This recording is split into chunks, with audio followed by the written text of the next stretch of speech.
Hello friend, સ્વાગત છે તમારું મારી આ ચેનલ ઉપર। આજ આપણે બનાવશું દૂધીનો હલવો, ગાજરનો હલવો। તો સરસ મજાના ગાજર મેં ધોઈ અને છાલ ઉતારી અને ખમણીમાં આ રીતે ખમણી લીધા છે।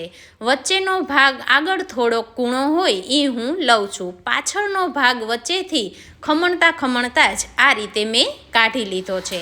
આ રીતે એક પછી એક બધા જ ખમણને હું એક મોટા વાસણમાં ખમણ ભેગું કરી લઉં છું। સ્ટીલની ઘરમાં જે ખમણી હોય એમાં જ મેં લીધું છે। જાડું પાતળું તમે રાખી શકો છો। અને આ રીતે હાથથી દબાવી અને થોડું થોડું પાણી કાઢી લેવાનું છે, જેથી કરીને ઝડપથી થઈ જાય।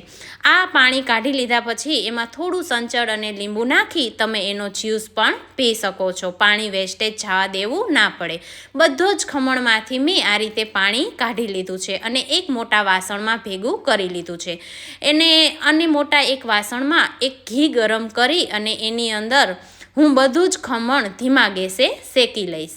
આ રીતે મેં ઘી લીધું છે। ઘી તમે ઓછું વધારે જે રીતે ફાવતું હોય એ રીતે લઈ શકાય। ઘી લઈ લીધું છે, ધીમા ગેસે થોડી વાર ઘીને ગરમ કરી લીધું છે। થોડું ઘી આ રીતે ઓગળી જાય પછી એમાં ગાજર નાખી દેવાનું છે અને સુગંધ પણ ખૂબ જ સરસ આવશે। તો જુઓ, દેખાય છે તમને આ રીતે ઘી ઓગળે છે એક બાજુ, અને બીજી બાજુ મેં દૂધને ગરમ કરવા રાખી દીધું છે। દૂધ મેં થોડું ઓછું લીધું છે કારણ કે હું છેલ્લે માવો એડ કરવાની છું। ઘી ગરમ થઈ ગયું છે અને એમાં હું ગાજરનું છીણ નાખી દઉં છું। તો આ રીતે બધું ગાજરનું છીણ હું એક વાસણમાં લઈ લઉં છું। આખું ભરાઈ ગયું છે પણ કંઈ વાંધો નહીં, હું નાની સ્પૂનથી હલાવીશ એટલે થઈ જશે।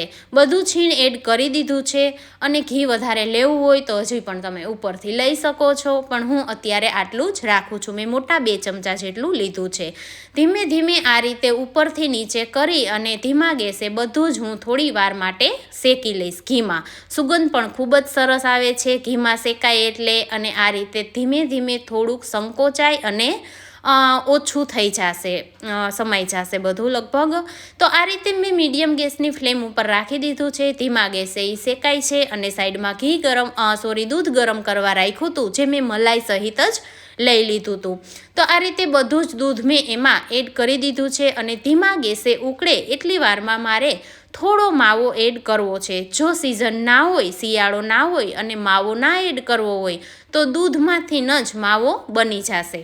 તો આ રીતે ઉકળે છે અને એમાંથી હમણાં ધીમે ધીમે દૂધની જ નાની નાની કણી થવા માંડશે, જે માવા તરીકે આપણે કહીએ એ રીતે થવા માંડશે। એનો ટેસ્ટ ખૂબ જ સરસ આવે છે।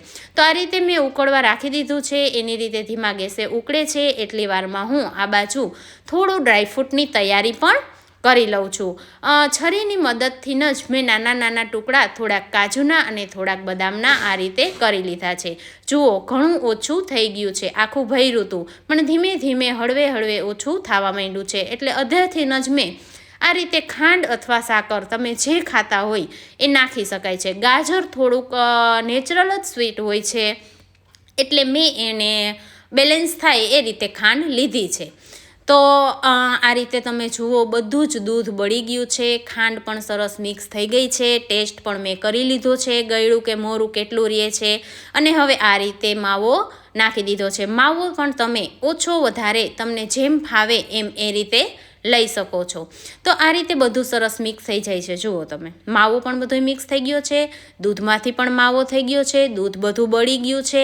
હવે એ ધીમા ગેસે રહે છે, સેજ નીચે પાણીમાં દૂધના બબલ્સ થાય છે, એ પણ હમણાં નહીં થાય। થોડી એલચીનો ભૂકો મેં આમાં 4 થી 5 નંગ એલચી ખાંડી અને ખાંડની દસ્તામાં અને લઈ લીધી છે। હવે આપણે એને સર્વિંગ બાઉલમાં લઈ લેશું। તો આ રીતે મેં એક સરસ મજાના કાચના વાસણમાં કાઢી લીધો છે દૂધીનો હલવો, અને એની ઉપર તમને જે રીતે ભાવતું હોય એ રીતે કાજુ અને બદામ, પિસ્તા પણ નાખી શકો છો। આ રીતે બધું મેં સુધારી લીધું હતું, એ ઉપરથી હું ગાર્નિશિંગ કરી લઉં છું। અને તમે બીજું પણ કંઈ નાખવું હોય, પિસ્તા વગેરે, તો નાખી શકો છો। તો કેવો લાગ્યો તમને મારો દૂધીનો હલવો? જો તમને મારા વિડીયો જોવા ગમતા હોય અને મારી રેસીપી પસંદ હોય તો મારી ચેનલને સબસ્ક્રાઈબ કરજો। Thank you for watching.